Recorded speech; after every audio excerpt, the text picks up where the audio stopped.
আর্জেন্টিনাকে 7 গোলে হারিয়ে কোপা আমেরিকার ফাইনাল জিতল ব্রাজিল। কনমেবল দক্ষিণ আমেরিকার ফুটবলের মহাদেশীয় নিয়ন্ত্রক সংস্থা।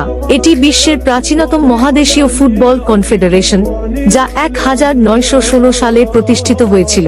এই সংস্থাটি কোপা আমেরিকা, কোপা লিবার্তাদোরেস এবং কোপা সুদামেরিকানার মতো বড় টুর্নামেন্টের জন্য দায়ী। স্প্যানিশ ভাষায় এভলিউশন শব্দটির অর্থ বিবর্তন, যা এই অঞ্চলে ফুটবলের উন্নয়ন এবং প্রবৃদ্ধির উপর দৃষ্টি নিবদ্ধ করার ইঙ্গিত দেয়।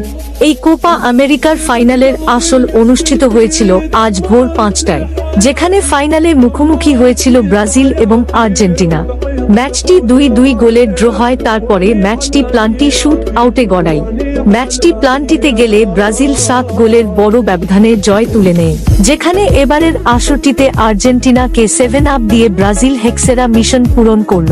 সজীব ভাই জানতে চেয়ে স্পোর্টসফাই টিভি অ্যাপস এর মাধ্যমে এই খেলাগুলোকে দেখা যাবে। জি ভাই, দেখা যাবে এই অ্যাপ থেকে। রিয়াজ ভাই কমেন্ট করেছেন, আপনার অ্যাপস ডাউনলোড হচ্ছে না।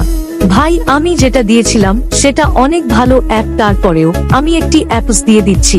স্পোর্টসফাই টিভি এই অ্যাপস দিয়ে খুব সহজে লাইভ ম্যাচ দেখতে পারবেন। ইমরান ভাই জানতে চেয়েছেন, এডারসন কি ইনজুরিতে? জি ভাই, গুঞ্জন শোনা যাচ্ছে তার পরিবর্তে আরো একটি গোলকিপারের দলে ডাক দিয়েছে। আসলাম ভাই জানতে চেয়েছেন, এডারসন কোন ক্লাবে খেলে? ভাই, তিনি এখন ম্যান সিটি থেকে ব্রেন্টফোর্ডাতে যোগ দিয়েছে। তিশা আপু জানতে চেয়েছেন, রাফিন হাকি জাপানের বিপক্ষে খেলবে না খেলতে পারবে না এই অভিজ্ঞ মান তারকা ফুটবলার? সবাইকে ধন্যবাদ ভিডিওতে কমেন্ট করার জন্য।